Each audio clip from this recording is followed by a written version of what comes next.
Hey guys, welcome back to the Dual Threat Podcast, available on Holy City High Podcast Network. I'm streaming on YouTube every Tuesday, 6 o'clock, except last Tuesday, obviously, and on all streaming platforms, Spotify, Apple Podcasts, to be specific for our big ones. I'm Nick, I'm your host. I'm with Dave Eads, and we got Nuck of You Buck back. It's funny Number one. that Matt comes back when Colorado loses 52-3. What a That's some coincidence. impeccable timing right there, man. Colorado gets blown out. Jacob's not here. And Jacob's not here. So I think Jacob's on the mountain today. So good luck to the Jacoby over in Waikiki. So, gentlemen, we're here, week 10, college football, a little more than halfway through. So I figure since we didn't do an episode last week, a little bit that's on me because I had unexpectedly go out of town. But I'm back, and we're going to do a mid-season review today.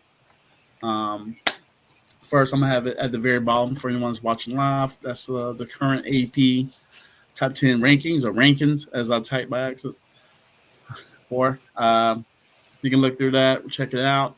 We're going to do a quick kind of recap since it's just about to be November. It's not even fully November, it's October. And they have had so far 8 Power 4 coaches fired so far. I think 8 coaches, 0. I don't know how many of those are power. I got to double check that. But since it's been forever for you, man, I guess the question I have right now is, like, what's your assessment of this, I guess, new form of college football that, like, almost 2 months in, I guess 3 months in, we have this many coaches fire at the Power 4 level? Is it, I guess, new standard of expectations because of the playoff field and the resources going to it? I think so, but I read something the other day, and it's going to rework, they think, how college coaches are getting paid. They're going to actually increase the amounts they're getting paid, but then lower these buyouts.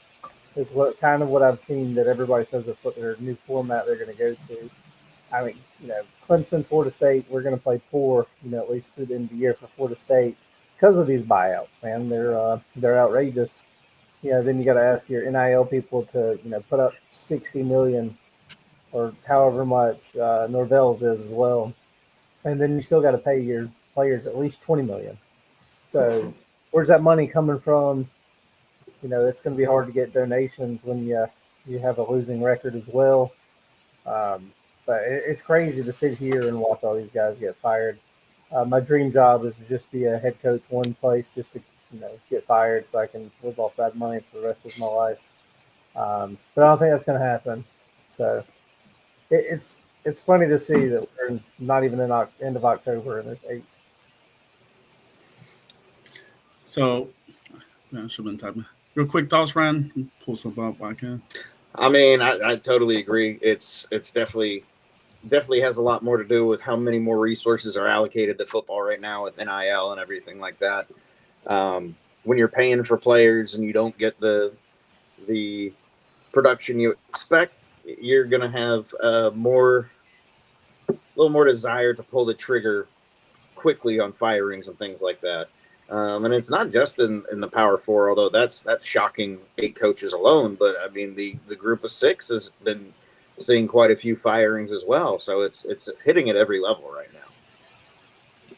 All right, so from audio, I'm there. Y'all see me? Yeah. Okay. Damn, wall screen. So from all the listeners, I'm putting up a graphic now. So far, it's 10 coaches, not 8. So I missed that by 4, unless I'm misreading something. So right now it's Brian Kelly, James Franklin, Billy Napier, Mike Gundy, Sam Pittman, Deshaun Foster, Brent Pry, Trent Prey, Trent Dilfer, and Jay Norvell. Brian Kelly so far at LSU has the highest buyout. It's $53 million. James Franklin is at 48. Napier is at 21. Then he goes down from there. But kind of like harping back on what Matt said, like, hey, Brian Kelly, we're going to pay you to not come to work. Is I mean, like, dude, just be a coach for 4 years, get 4 years to university, and you're going to be set. So, like, I'm kind of glad because it's kind of like the expectation of Florida State. It's solely money. This was keeping Mike Norvell there. It's kind of like a dead man walking right now, I believe. So they can figure it out. In addition, I still believe they're still paying Willie Taggart. That's crazy.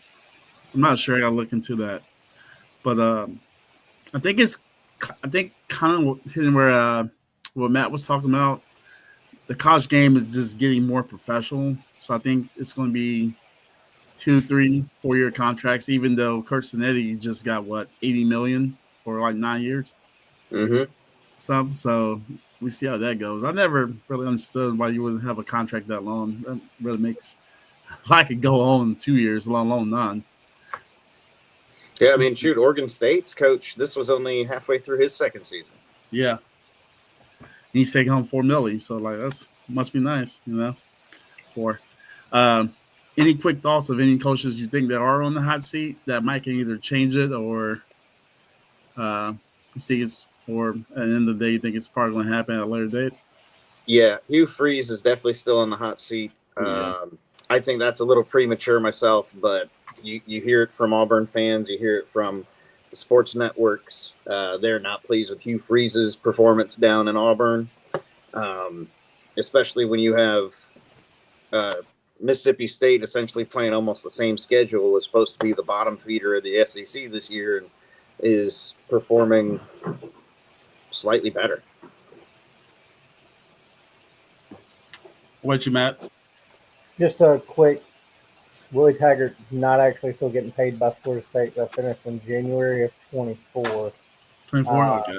Yeah. So don't rely on No Nation. Auburn has just been so bad on offense. So I really do expect that to come any week. But Fickle at Wisconsin, that's a name that I keep seeing everybody's like, and it's surprising because he was so good at Cincinnati, and you're like, this is the guy that's going to take over Ohio State. Obviously, that didn't happen. But yeah, that's a big name that I see out there. Obviously, Norvell is one that we expect to go at some point. But I mean, those are probably the big three that I would think of that are still out there are Norvell, Fickle, and then Hugh Freeze. Yeah, I'm really curious about the Luke Fickle. I wonder if I'm not sure what his buyout number is, but I'm really surprised that like Wisconsin just not only look bad, like they look pitiful. Yeah. Like it's like have they not Purdue level's bad. Yeah. Like it's like that team just probably checked out and probably look at the transfer portal. I do have one more that I think would be a mistake. Stoops at Kentucky. Oh, Stoops at Kentucky? Yeah, I don't think that would be very smart, but I do think he is on the hot seat. Well, I'll throw in one more too while I'm thinking about Shane Beamer, South Carolina. I don't think he's on the personally. I don't think he should be on the hot seat because I thought South Carolina was fraudulent to go into the season. That was like one of my fraudulent teams, along with Arizona State. And I looked at the schedule, just like, especially with the offensive line being as bad as it was, and the defense. I was like, can the defense replace the players that lost? And they've proven not. Defense is not that bad, honestly. But the offense is so inept, especially in run blocking or pass blocking. I don't think he's going to be on the hot seat of getting fired. I'm curious if South will pull the trigger. Now, if he loses the rest of the season, rest of his games, your only win is against Coastal, I think it'd be up in the air maybe. I think he'd at least get one more year. I think they'd give him a little bit more time. A little more leeway. So unless he comes over to Virginia Tech. There's the correct answer. Yeah. That's kind of like the asterisk with Shane Beamer right now. And rumors from Virginia Tech are saying that they're willing to hand him a blank check.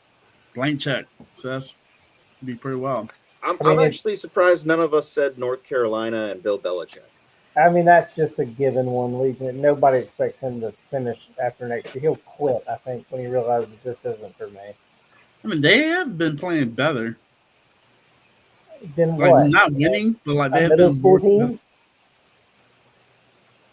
Is that what, Matt? They're playing better than a middle school team because that's what they look like. The first half review, North Carolina middle school. Hey, man, it's progress.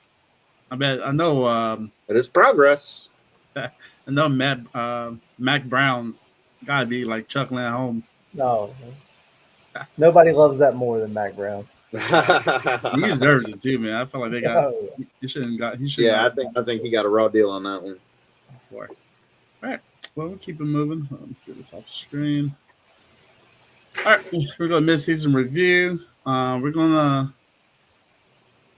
break this down conference by conference. Starting with the ACC. It's the worst out of the way. Oh, that's not where I want to go. There we go. So I can zoom out so I can see it on the map. All right. So far, we got Georgia Tech leading the conference, 5-0 in conference play, followed by Virginia at 4. Mid-season reviews blocking me. I can't see who that is all the way down there at the bottom. It's weird. Let's see. Oh, there they are. Is that There North they are. Is that North Carolina on there? I knew that's why. No, it's Florida State. Oh, Boston College right below us. So, like, hey, we ain't the very bottom. Sorry, I couldn't. Right back in that sweet 15 spot. Oh yeah. Man. Well, at the beginning of this season, if I tell you that your top 5 teams at the conference play would be Georgia Tech, Virginia, Pitt, Louisville, and SMU, what have been your thoughts? Well, I don't know if you guys remember, but week 1, I did say that I thought Georgia Tech was the dark horse to win the ACC this year. Georgia Tech was a pretty popular dark horse. I'm still going to give myself a little. I'll give you a pat back. But I'll tell you, no, Virginia, Pitt, and SMU, I did not expect to be up there. I was pretty confident we'd see a return to the stalwarts with Miami, Clemson, and Florida State up there. SMU, I definitely could have seen. Georgia Tech, I expected, but super shocking year from Virginia. Good for them. Louisville, competitive team, usually are. So I'd say about half and half. I'm surprised at this list. How about you, Matt? Yeah, I mean, Georgia Tech, not a big surprise there. Louisville, I kind of expected Louisville SMU to kind of battle out that 4 or 5 spot. But yeah, especially Clemson, Miami, which is crazy to think about. They're down there, but I expect Miami to bounce back up here pretty quickly. Clemson obviously is falling off the map. Florida State, we thought they were going to be, a powerhouse after that dominating win against Alabama. I don't know what happened after that to them. But yeah, I could see half of those, but definitely surprised by the Pitt, especially. I also throw in, I also know, like you said, Clemson and Florida State being a little down. Shout out to Wake Forest. I think that they just beat SMU last weekend. I really thought they would be at the bottom along with BC as like the bottom dwellers, and right now they're running like competitively. Right now they're 5-2 in the season. You can easily say they could be 6-1. Let me click on that. And I don't know if you've seen the rest of their schedule, but after Florida State, their only real competitor is Duke. So Duke's their only competitor they have left this year. Can you mute him? I mean, they got Virginia on the road too. That's right. But then I think after that, yeah, North Carolina, Delaware, Duke. Yeah. Easy win, tough game, Virginia. Yeah. Easy win. Delaware's not that bad. I wasn't saying that they were the easy win. I was going in order of easy win. Yeah. No, I got that. This guy. Yeah. No, I wouldn't be surprised to see them 8-4 or 9-3. Virginia looks like it's losing a little steam. Yeah, that would be his stuff. Maybe coach that might be after one of these major P4 jobs. potential. Doubt it, but Yeah, he's still a little too fresh in the head coaching arena to be checking out one of maybe Oregon State. man, I stay awake at this point. Yeah. Wait for something else. All right, UAB. that's our cap at ACC. We're gonna move over to the Big 12. Big 12 conference. This is shaping up that this will probably be a one bid league conference for the playoff. Right now, BYU undefeated. The conference play along with Cincinnati. Two surprises. Texas Tech was the preseason favorite. Still in the race at 4-1. We got the Qs of Houston, pretty surprised team, and Utah holding down the fort. And that would be your top five in the Big 12. Ryan, let's take the lead.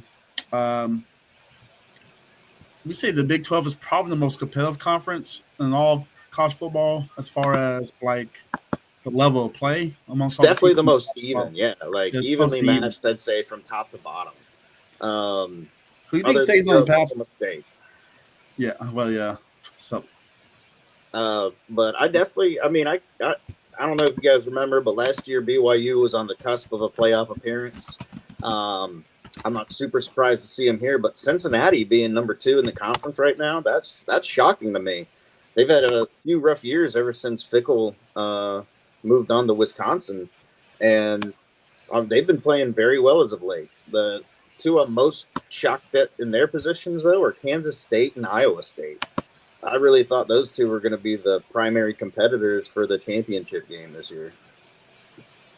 I mean, Kansas State is figuring some things. I know not maybe at the level of compete for a Big 12 championship like we preseason thought, but ever since like the first 2 or 3 games, it's not as much of a WTF anymore. Yeah, yeah. That week, those 3 weeks, first 3 weeks were a pretty harsh reality for Kansas State. I'll say that. So I'm passing to Buck. Who do you think can stay the path of navigating their schedule and actually make it to the Big 12 championship? I mean, BYU looks like they're going to be able to do it. I mean, they definitely have already taken out Utah, which is obviously a huge rivalry game. If I had to pick another one, Texas Tech has looked really good offensively, and their defense, it's not the old defense of the past. They actually got some guys on defense. But you're going to skip over me, but I want to talk about these two at the bottom right here really quick. Colorado. I'm not even Oklahoma State, whatever. Colorado. They are who we thought they were. And that's it. West Virginia made the mistake of firing the Fighting Neil Browns, who would be in every game, and they get what they deserve at 0-5 in the conference. So You just miss your betting line. Big Neil Brown guy right here, if you don't recall. Guy would cover every time. He wouldn't win it, but he would definitely cover it. That's what I was here for. That's a West Virginia team that's 0-5 in the conference play, but they somehow still beat Pitt. Yeah. Which is a massive rivalry of that region. Who also, it's right now at the top of the ACC. College football make sense. But then the Wildcats, Arizona with Fafita. Like, I was thinking Fafita was going to be a problem in the Big 12. And it just hasn't, Hasn't worked out. I thought that last year. Yeah, he looked great to start the year last year. And then it's just kind of, I don't know if he's been kind of figured out, but he is not the same as he was when I was really worried about him transferring to a different school. He should have transferred, honestly. Yeah, made him some money. Made him some money and lost stuff. That's kind of how I feel about Baylor. Either the defense is so bad. I thought Sawyer Robertson carried them a little bit, but if Robertson could throw for 700 yards every game, then they'd be undefeated. But unfortunately, he can't. Yeah, I will push back. Cincinnati is a surprise as a team, but I really do like the quarterback, Brandon Sorsby. I really thought he was going to be one of the top 5 quarterbacks in the Big 12. I'm not going to say I'm sitting here and say Cincinnati was going to be a Big 12 championship contender, but I definitely thought they'd be much improved compared to what they were last year. Oh, yeah, Kitty. You got something to say? At least get a Meowcat. Gosh, give me free airtime right now. Huh? take advantage of the opportunity. Quick thoughts for me. I think Texas Tech is probably still gonna be the favorite, especially if they can get the quarterback done. The quarterback is still hurt. Pull up his name right quick. Yeah, Barry Morton's still hurt. They lost their backup, Will Hammond. They just announced that earlier today. So they might be on the third string. I think Morton's trying to see if they can come back. I'm not sure they got a bye this week. Yeah, they have a bye. No, they don't. They play Kansas State this weekend. So I guess like look for that for a game time decision, especially if you are going to be betting on that game. Keep tabs on BYU. We got to see if they run the course. Those Mormons, man, they play with grown men because they got to go do their husbandly duties. Next week you got Texas Tech BYU, so I think that'll help clear up a That little could be bit. a real good. Yeah, all these teams got to still play each other, so we're going to figure some things out. And don't forget, last year it was a 4-way tie, but just because of tiebreakers, Arizona State and Iowa State went to the championship. But BYU and I think it was BYU and God, who was missing? Somebody I can't think of my head. I think It must have been Utah. Was it Utah? No, Utah was bad last year. Might have just been a 3-way tie then, not 4. Oh no, it was Kansas State. Yeah, 4-way tie with that. So we see, but we'll keep moving. Big Ten conference right now. We got Indiana leading the way with 5-0 conference record, followed by the Buckeyes. Those are your top 2 ranked teams in all of college football. Oregon trailing at 4-1, along with the Hawkeyes put up some offense. Michigan and USC also with 1 conference loss. Ryan, this Big Ten race, obviously Penn State is not who we thought they were. That's with James Franklin firing. But you look at how many bids you think the Big Ten can get in the college football playoff this year? I mean, I think at least 3. I'd be surprised to see more than that just because of how much conference play is still yet to be had.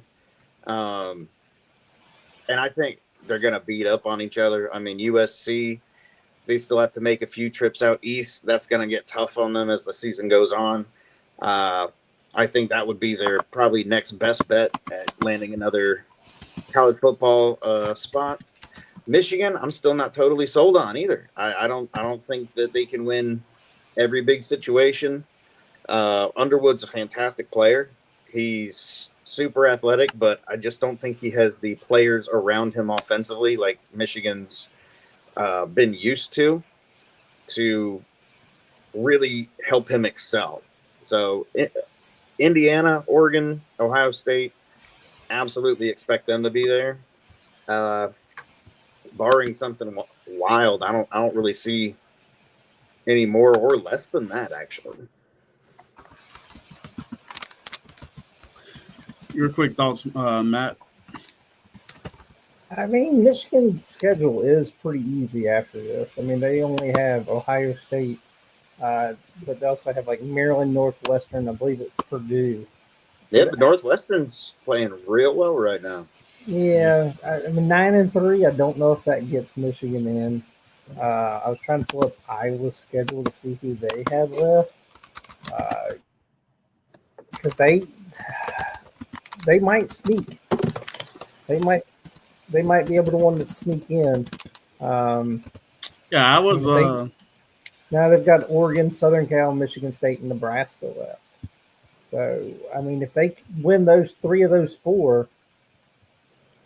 I think you'd have to put them in. 9-3, I can see it. Yeah, I mean, they have Oregon left. They knock off ranked Southern Cal. It'd be close, but see what's going to hurt Iowa, I believe, is. Well, I see we're trying to listen. Is that I'm pretty sure you're going to have probably like 3 or 4 9-3 teams, where the SEC probably have a couple of those, and where you're going to be doing resume comparisons. The SEC's having all these teams that are ranking right now currently in the AP is going to just make it look better, even though some of these SEC teams should be ranked. We get to that in a second. I'm not going to jump ahead of that. But I think the mean, I don't like. I look at the Iowa schedule and I look like they can win all those games. I look at the Oregon game, which probably being the hardest, obviously. Nothing Southern Cal makes you believe that they can't beat them. Their 2 losses are combined to 8 points right now. Yeah. 3 points at Iowa State, 5 versus Indiana. So I mean, that's if it's close against Oregon, I think they have a case. Well, what about Washington? I mean, they got Wisconsin, Purdue, UCLA next, and then last week is against Oregon. If they run the table, do you think they could pull into a playoff spot, even though they're not ranked currently? I think neither is Iowa. Yeah. I think what kills Washington is their non-conference. It's the fact that, their biggest non-conference win was probably Washington State. And you add in Colorado State, who just fired their coach. They lost to Ohio State, where they only put up 6 points, and they lost to Michigan when they only put up 7. I think that's the remaining schedule is easy, but none of those. If they could beat Oregon, that's going to have to be the caveat. They're going to have to. They get them at home too, so I think they can knock on the door. They're going to have they're 6-2 right now. 6-2 right now. I mean, it's going to be. It would be a hard sell to keep a 10. 9-3. They're not going to make it. You gave me 9-3. Oh yeah, if they're 9-3, I don't think I'd put them in either. What was that last part? If you gave me 9-3, if you gave me 9-3 Iowa or 9-3 Washington, I'm going to take Iowa. Yeah, same here. But I mean, if they went out, then that's not the case. Yeah, if they're 10-2, it's going to be a hard sell not to keep them in. Oh, yeah. Mm-hmm. Yeah, 10-2 Washington versus a 9-3 Iowa is a lot different. Oh yeah. Because you have they beat Oregon, so that just pulls them up probably close by itself. They're gonna need some help though, because, I know a lot of times when you look at the polls, they're gonna be just look at the record and move people up based on their record more so than anything. But until that Oregon game, they're not gonna have any help as far as their schedule. No. So they don't have any top ranked matchups to help boost their climb. No. Yeah, so it's gonna be hard, and they're not ranked now. But some of those people in front of them have to fall, because a lot of these teams are about to start playing each other soon. Yeah, but you ready? These rankings don't matter. Yeah, there's the AP poll we're basing this off too. So. Yeah, these until we got 2 weeks before the college football playoff first comes out. Yeah. That's when we'll know. So, all right, we're gonna cap it there with the Big Ten. We're gonna move on to our last Power 4 conference. That is the MAC. The MAC.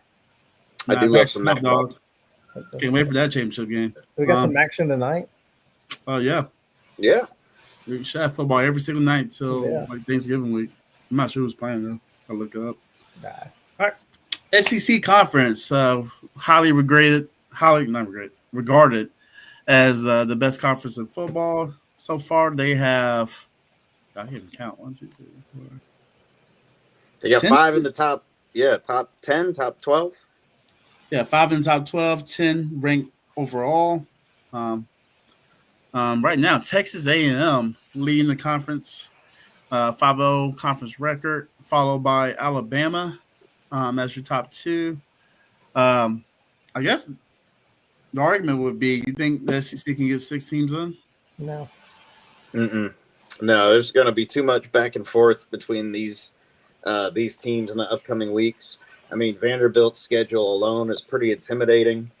They got Texas and Tennessee, both away. And your home teams, you got Auburn and Kentucky, but Auburn's going to play you tough. They're trying to save their season, possibly their coach's job by that point. And Kentucky, that's a pretty big rivalry game for those two. That's two opponents used to seeing each other. I'd say 6 is a stretch. If there's a team that you think can fall off that's presently kind of like competing or in the field, who will you portray that to be? I think that would be. And this is just one that's in the top or in general from the SEC? Or at least in like the competition, like that's like right knocking on the door, like Tennessee, maybe Oklahoma or Texas. I'll eliminate Texas because I don't know if Arch Manning plays this weekend. Even if he Yeah, does, they haven't looked great. Missouri, they haven't looked overly competitive. I don't think they would get in. Oklahoma, same. But let's be honest here. I feel like every year we do the same song and dance with the SEC, and there's two teams that are going to fall. They're going to lose at least one game. First one's Ole Miss. Ole Miss does this every year. They just can't finish. Is he still going to stay? We just brought up a picture of Lane Kiffin. Is he going to stay? Nobody knows. But Carolina, the Citadel, Florida, Mississippi State, great, nice schedule. If you get past South Carolina night game, you get it at home. I don't know. Florida, do they come out and prove something and try to convince them to come there? Maybe. And then the other one's Texas A&M. How many times have we watched Texas A&M, mainly under Jimbo or anybody else, get that they just start rising up, and then all of a sudden they lose one to Mississippi State or somebody they shouldn't. It feels like it's every year, and then they just collapse. I'd agree with you if this was still Jimbo Fisher, but Mike Elko did some fantastic things at Duke, and I think he's got a lot of faith in his players, especially the defense. He's a defensive-minded coach. And Missouri, they've got some weaknesses on their offense. South Carolina, Sellers can't figure out how to throw a 7-yard pass. He can shoot a 35-yard bomb, but he can't hit a slant over the middle. And mainly because he's getting tackled. He's avoiding 9 guys every time. Yeah, run for his life. Fair enough. But Texas, who knows? Manning still could be hurt by then. So normally I'd agree with you, but I think different coach, different attitude. I'm buying into Texas A&M right now. Missouri, South Carolina, Sanford, Texas.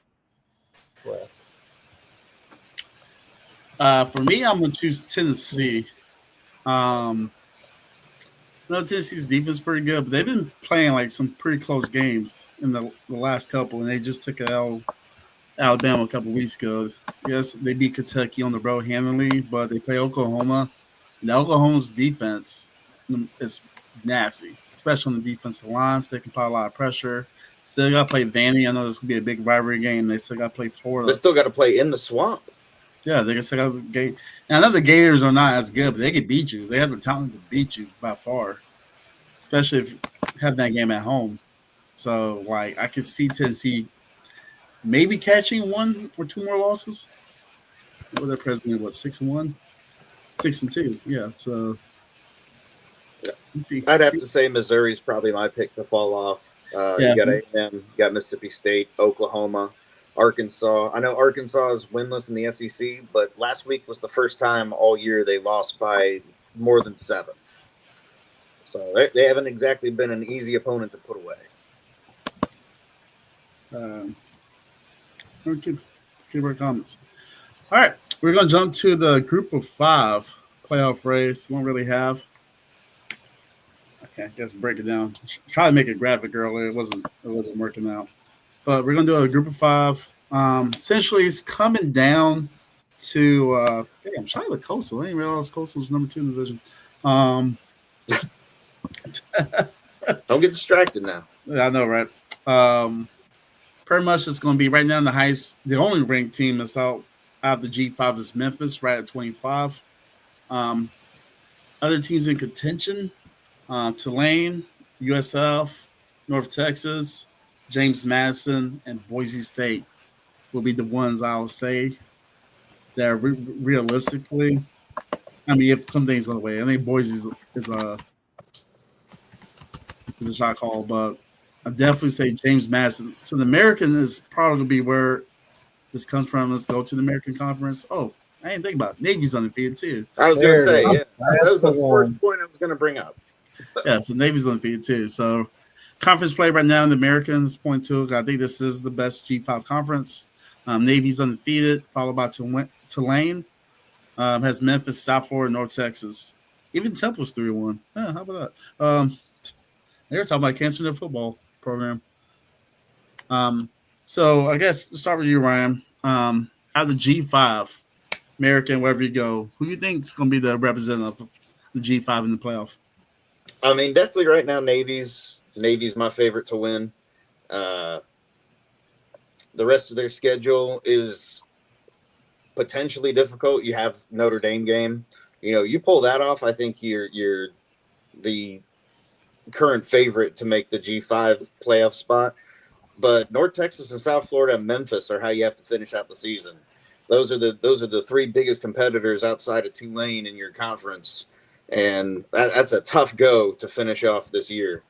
And if it's not Navy, I'm going to say it's whoever wins the Mountain West, because you said you think the American's the best group conference. I'm looking at the Mountain West, and there's 3 or 4 teams with 6 wins right now, and then only 2 with 5 wins. But it's a competitive division at the moment, and UNLV, Boise State, San Diego State, I wouldn't be surprised if one of them wins out to see themselves getting lauded into the playoffs.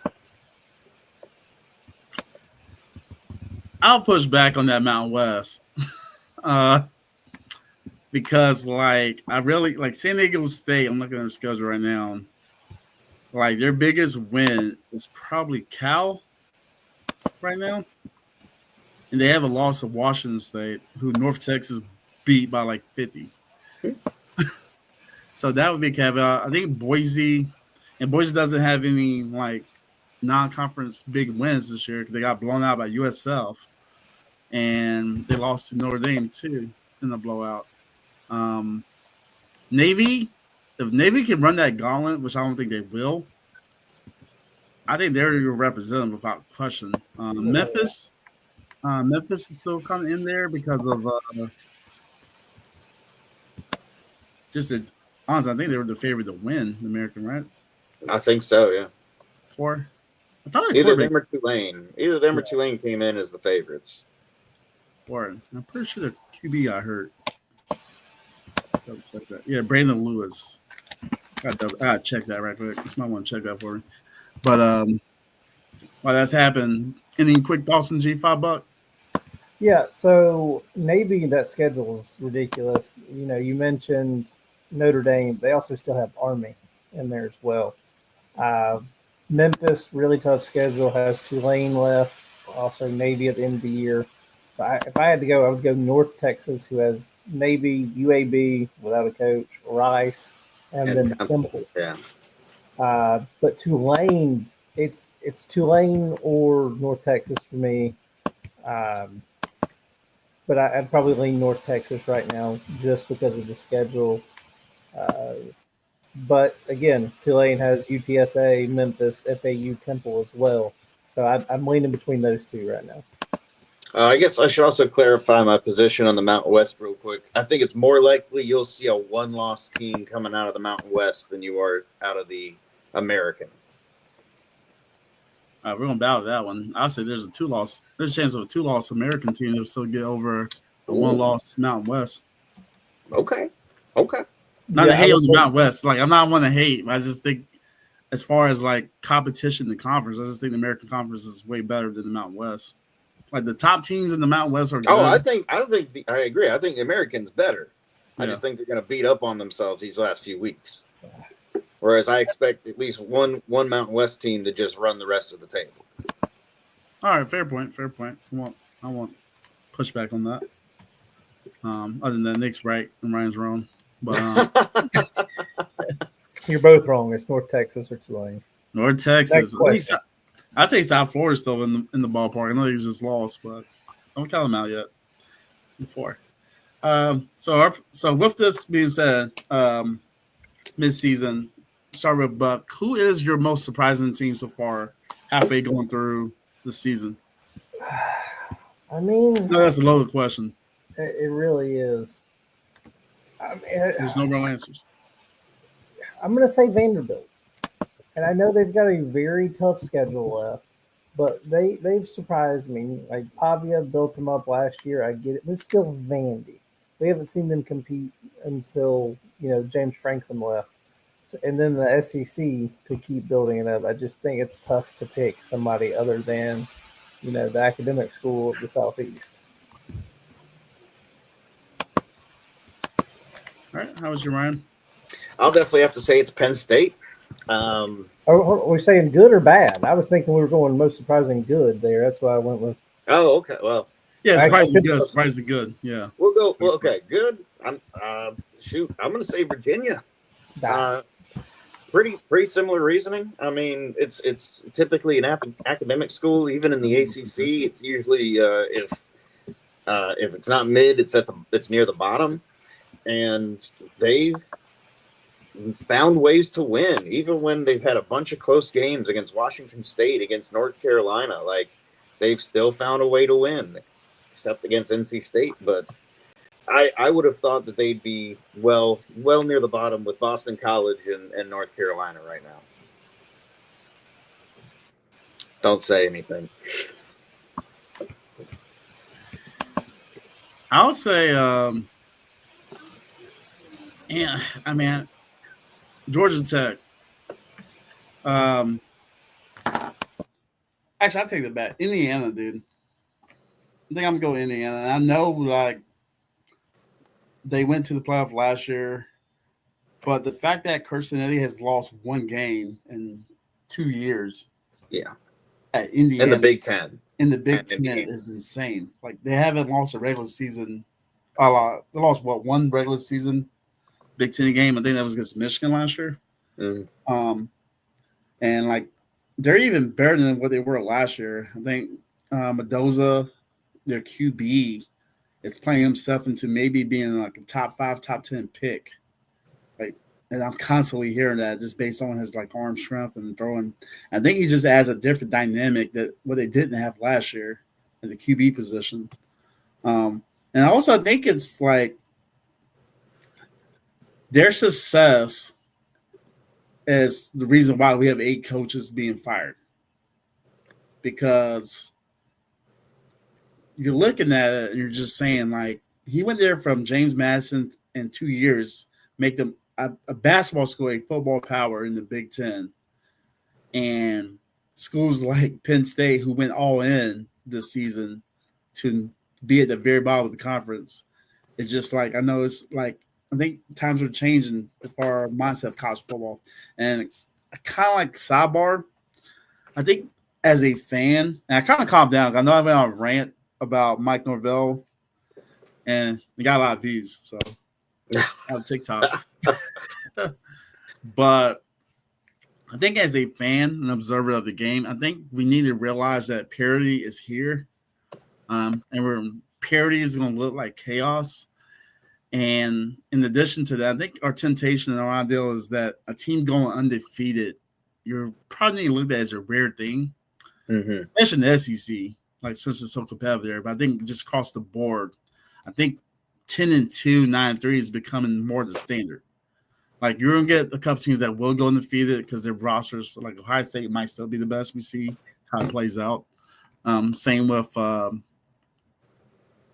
like Notre Dame. Notre Dame's schedule is insanely easy, so they should win out.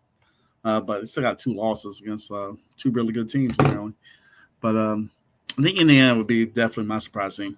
All right, let's keep it moving. So that's the positive side. Let's go to the negative and let Buck leave with that. Who's your most disappointing team so far in the season? Me. Yeah, I mean, there's easily a handful that come to mind. You've got Clemson, Florida State, both disappointing. Then you got Penn State or, Texas. I'm going to go with Texas. Yes, they're not as bad as any of those other teams, but you've got Arch Manning, who's supposedly the best quarterback of our lifetime, coming out, like 5-star everything. He's making more money than first-round picks. Never thrown a pass in a meaningful starting role. Um, and he doesn't look great. It's sometimes he looks amazing. The other times subpar. Their offensive line is terrible. So maybe that has something to do with it. But I think Texas coming in, starting off like number one, I think Texas was. Yeah. But I Yeah. mean, you could say the same thing for Clemson, who's fallen off the map, can't get over 500. Penn State's been terrible as well. But yeah, I'll say Texas. All right. How about you, Ryan? I mean, I'm going to have to say Penn State. I know I already spoiled it, but look, you've spent the most money this season on NIL deals. You just had to fire your coach. You're going to have to pay him out. That is not what they were ramping up for going into this season. And I mean, at least Texas is still looking in playoff contention and definitely looking at a 10-win season. Penn State, I mean, we don't know who's going to show up now. They got Indiana next, and you got Nebraska in a few weeks. You might be able to put up wins against Michigan State and Rutgers, but 6-6 is not what you were aiming for when you allocated this many assets to one roster. That's definitely fair. Go ahead For and do me, it, Nick. Go ahead and just do Clemson. It's fine. Yeah, that's what you were expecting me to do, and I was going to. I really was expecting you to do Clemson. Yeah, I mean, it has to be the Tigers. You're not wrong. Like you know, I understand. Like Penn State's like without doubt the number one choice in this. Then like Clemson's the clear number two. Like it's I don't even have Let's it 1, even 2. more- I have it A and B.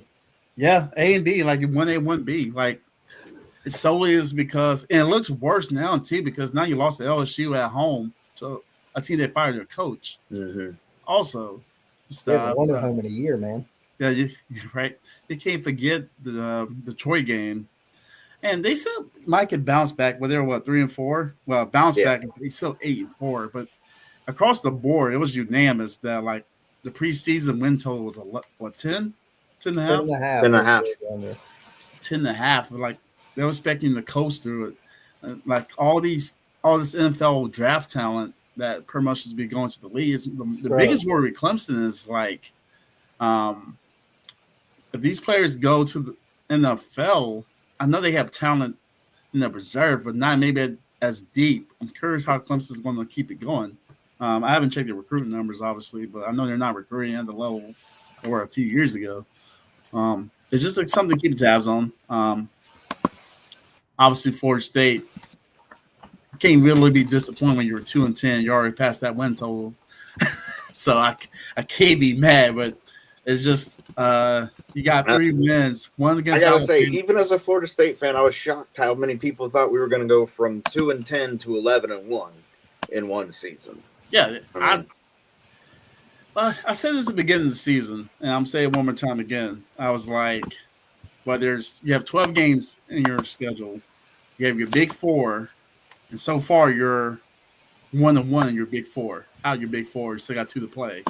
Then you have the other 8, and you're 0-2 so far, or you're 2-3 in the other 8 so far. With your 2 wins being East Texas A&M and Kent State. Yeah. Yeah, so it's like, oh no, you're 2-4. Yeah, I forgot because you got 4 losses in conference play. I think the 0-4 conference play is just a head scratcher, man. It's just like, what's not clicking on game day? It's like it's a driver. Like, all right, even with the Stanford, like I'm like, man, you flew across the country, you know, maybe give you a benefit of the doubt. That was a 10 o'clock kick. If those 8 o'clock local there or 7 o'clock local there. But I don't know this stuff. But and I look at Florida State's schedule for next year. It's tough. It's pretty rough. You got to play Alabama on the road, and you also got to play Notre Dame. In addition to Miami, Clemson, and Florida. In Florida, yeah. Yeah, and not counting the other potentially good team. They can get Georgia Tech next year. So it's like, you know. I don't think Georgia Tech's going to be as good as they are next year. Haynes team's going. And man, I love their coach. I think I like I think I got a lot of Atlanta. respect for that guy down in Georgia Yeah, he's Tech, recruiting man. I'll tell you Atlanta what. pretty well right now. Like for Georgia Tech standards, at least. Oh, he better. He's in the city. You're in the city. It's hard to top that. I always say, man, they're if they actually put the money right and get it right, they could be a freaking juggernaut, man. Just because of the location, no one's gonna top not being in downtown Atlanta. Even though they're playing at Georgia, the Georgia game at the Benz. All right, third part question: who is a team to watch in the second half of the season? Whether it's the playoff run, maybe a team that's kind of low now that can shock a few people, mess up their seasons. Brian, you lead the way with this one. I'm going to go with Georgia Tech. We were just talking about them for a reason. They've got very winnable games based on how they've been playing in NC State, Boston College, and Pitt. I know Georgia's looking like they're back on track, but they've had a few shaky games there that I wouldn't even be too surprised at home if Georgia Tech gets the upset. I think at least Georgia Tech has a really good chance of coming out here 11-1 and making an argument for a playoff spot. That's one of the teams I'm most intrigued in to watch the second half of this season. All right, you can go for it, Ryan. Not Ryan, Buck. I'll go again. Go for it.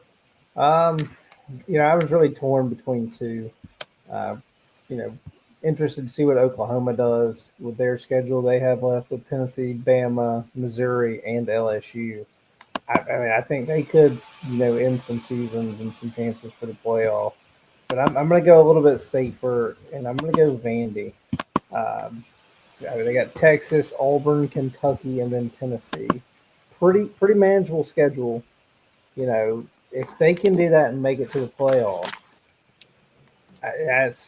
that's insane. Even if 10-2 gets into the playoffs, if they lose, to Tennessee or to Texas and win the other, I think that could put a big Vandy football, put them on the map like James Franklin did back in the day.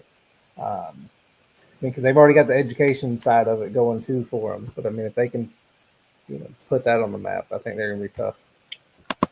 I don't think they're going to win anything. He is not Johnny Manziel in real life, but yeah. If I had to pull it, I'm going to go to the ACC. I'm going to say I'm watching three teams out of the ACC. I think that's going to be Virginia, Louisville, and Miami.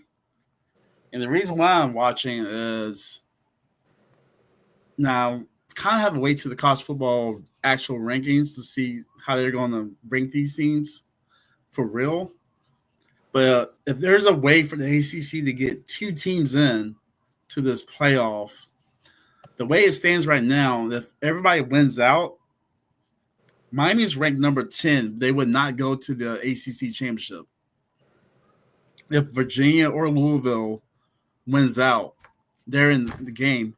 Counting if Georgia Tech wins out too. I'm banking this on that also. And you can have a Georgia Tech versus either Virginia or Louisville, and you can have Miami still in the top 5 or top 10. That's your 2 in potentially. So that's going to be very interesting.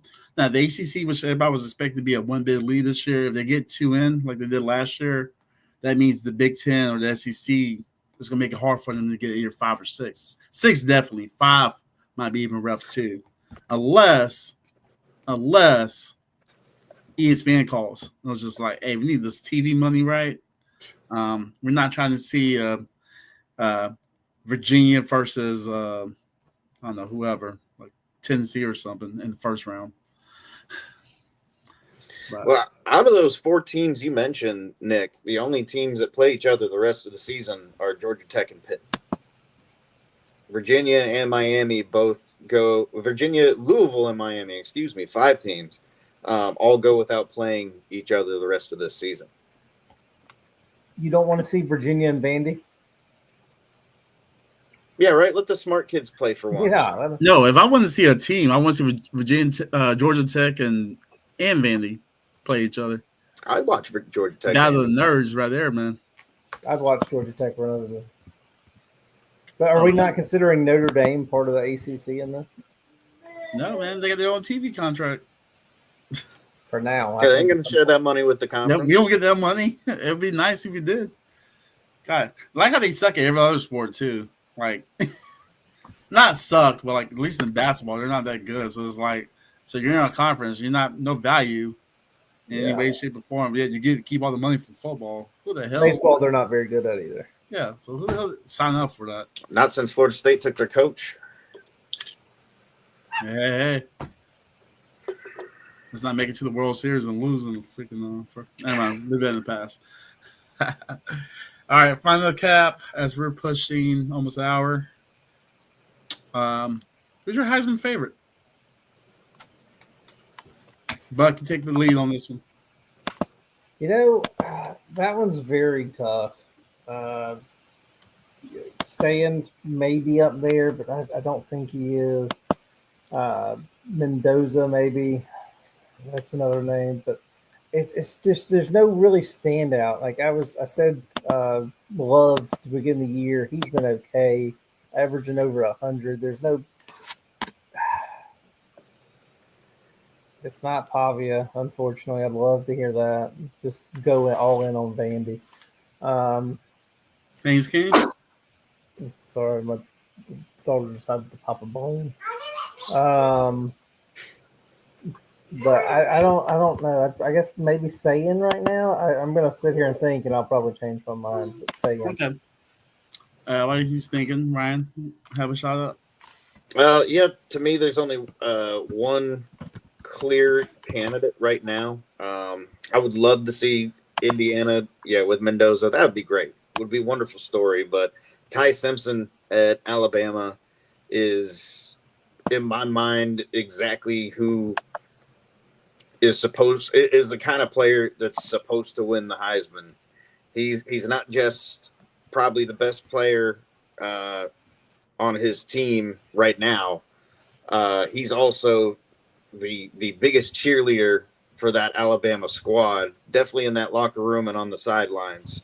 I mean, you see him going around talking to each and every player when they come to the sideline, whether they made a good play or a bad play. I know Alabama doesn't do captains, but if there was one, that would be it. Ty Simpson right there. And he's got an impeccable red zone touchdown percentage. His stats are they're not the most out of the atmosphere stats, but they're exactly what you want in a game player, especially going into the season right this. He doesn't turn the ball over. He makes good decisions, high completion percentage, and he's raking in touchdowns.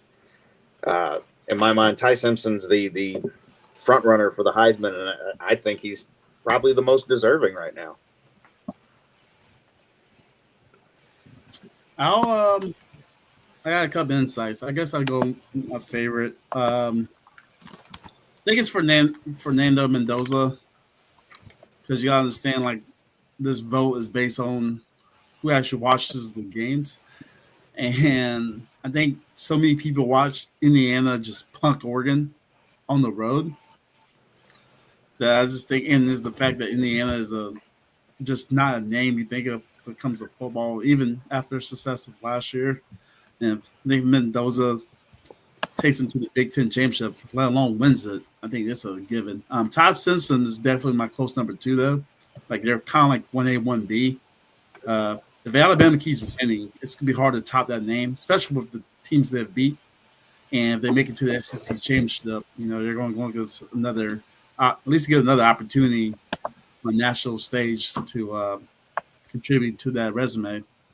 I got about 2 that are like people you're not talking about, but if some things play the way they play out, I think they can make a move. I'll talk a quick route to Pavia.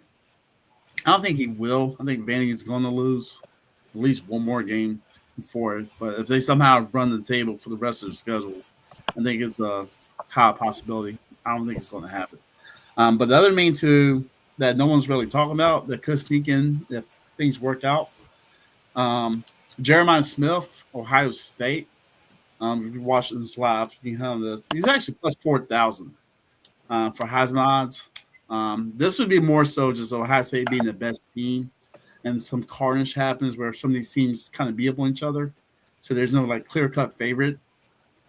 Jeremiah's kind of like a stretch. I think even though I think Julian's saying we get it because it's just quarterback versus receiver, but that's kind of like how I'm thinking about kind of like the year Devontae Smith won when it wasn't like a clear cut quarterback, so just gave it to a skill player. The other is Georgia, Gunnar Stockton. Now, I don't think it would be with numbers, but I think if he wins out and looks good against Georgia Tech, he still has to play SEC championship. Make it to that game. We're gonna play someone pretty good, and I'm not sure who else they play in the regular season. I'll look at their schedule real quick. Should have had that up ready. Oh. I'm going to push back on Stockton. I don't think Stockton's even in the top 50 of passing. It wouldn't be stats. It wouldn't be stats. Yeah. I think it'd be more so just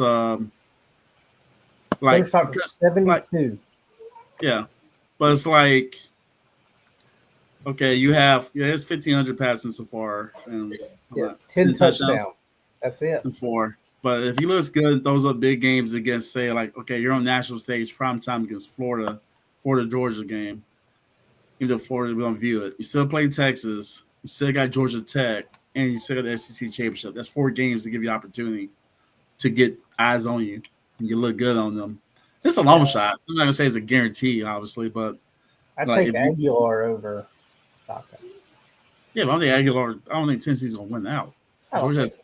I mean, I don't want to say that defensively, but I think Georgia has a higher chance of winning out than Tennessee does.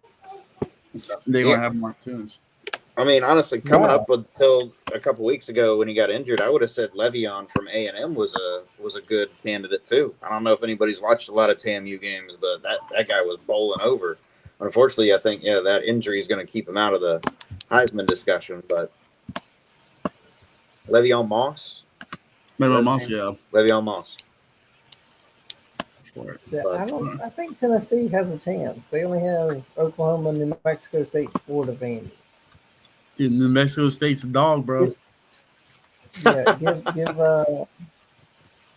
Vandy, Tennessee rivalry game. I think I don't know. Aguilar has way better stats in every. He has a few more picks, but he's also moving the ball more. Okay, they're on prime time against Oklahoma, so that'll be an opportunity for him. If I was going for a long pick, I would take Aguilar. Don't love it, but yeah, I don't know how mad Nico was. Should stay, bub. Will we get $1 million? This got $1 million, or I think $1 million. He'll wipe his tears with hundreds. He'll be fine. Hey, I mean, Aguilar's got like 700,000, so it ain't bad. He'll get more. Yeah, he'll get. Well, he won't get more. He'll be gone. Yeah. Especially coming from App State, I get to play at Tennessee now. I'll give him that. All right. One last thing before we get up out of here, guys. I don't know if y'all looking at, but so we're not doing the best or anything today. Is there any game you're excited to see for this Week 10 slate? That North Texas Navy game is going to be very interesting. That's one I'll. Yeah, that's a conference eliminator, pretty much. Yeah, North Texas Navy, that'll be good. We talked about it earlier. Texas Vanderbilt, that's definitely one that I'm going to be watching. Georgia Florida, but gonna have to watch that one. Oklahoma Tennessee will be a fun one. That's a standard every year. Georgia Florida. I can't believe we didn't get to talk about that one today. Right. Dude, Florida State's a 9-point favorite against Wake Forest. How the hell do they keep coming up with these numbers? Clemson's a favorite against Duke, so make it make sense. Yeah. Can we start focusing on records and not on legacy here? These odds makers over here. Also, we have y'all don't even talk about this. We have a major championship game today. Hey. Thanks. Bye. We have a major championship game. Pac-12 championship today. Washington State versus Oregon State. Not today, but Saturday. This week. This week. weekend. So that's our first conference championship game of the season in week 10. So First I'm and surprised last. they don't play that last. Yeah, first and last. Go Cougs. First last for it. Outside of that, I'm looking through it. There's a couple other this is gonna be decent. College football's been kind of killing it with Oh yeah, some of the unexpected games have been great. been really great. So this has been Nebraska USC, that could be a really good game, and that could hold a lot of weight with Southern Cal going to playoffs or not. Yeah, absolutely. Coastal Marshall Thursday. Thursday though. Yeah, that's gonna be a big for the Sun Belt. Yeah, Pretty might good have to session. cut on some coastal football. Have something. Hey, I've been watching Coastal all week, and man, I'm really surprised. Like I told people, forget the beginning of the season, the quarterback got hurt out for the season, and they lost a couple of games, but now they kind of figured some things out. And this is like one of those football teams that were hit pretty hard by the transfer portal. But I definitely got my eye on Clemson Duke though. I think that's going to be kind of like that could be a low scoring beat 'em up affair, man. Yeah, I think a defensive matchup. Yeah, over is 56.5 right now, so hammer the under. Texas Vandy. That's actually another pretty good under game if you want to bet. I think that could be pretty low scoring with Texas defense. We see if Vandy can actually look good against it. And it's kind of like with Arch. Man, who is the backup at Texas at Arch? You know, off our head? Not off the top of my head, no. Not off the top of my head, I don't know either. I feel like Matt's on it. Besides that, let me see. Look at. No, Penn State, Ohio State was supposed to be this weekend. No, that's funny. It's still this weekend. Yeah, it's still this weekend. It's still this weekend. Their backup is Matthew Caldwell. Oh, okay. He's a recruit. I guess to stay there, or did he transfer? Transfer. Oh, transfer? Okay. Yeah. All right. Stuff. Well, with that being said, that's all I got for you guys. There's football tonight in about 35 minutes. You have UTEP and Kennesaw State. We got some Conference USA action, not MAC. You have James Madison, Texas State tomorrow, and Coastal on Thursday. So we got football every day to the end of the year. We will be back next Tuesday with the best bets, a little more insights on the actual games. This is my mid-season put together. Any last thoughts before we get out of here, guys? Yeah, if you live in South Carolina, watch out for monkeys. No, that was in Florida, Mississippi. This is oh, thank God. Yeah, no, you're talking about the ones with just look out for hepatitis C monkeys in and general. COVID. Yeah. There shouldn't be wild monkeys. There's only one out from what I've seen. They've shot there's a whole island of monkeys out over there, kind of like by Hilton Head. Okay, well, they're not supposed to be there. So a whole bunch of them in the Loxahatchee River too, but I ain't supposed to be there. Hey man, I get it. Well, guys, this is our last stretch of college football, getting ready for this playoff. I think it's gonna be intense season. Like I said, this season's been very similar to 2007, so I hope it keeps at it with the energy of it and stuff as we narrow down this 12-team field.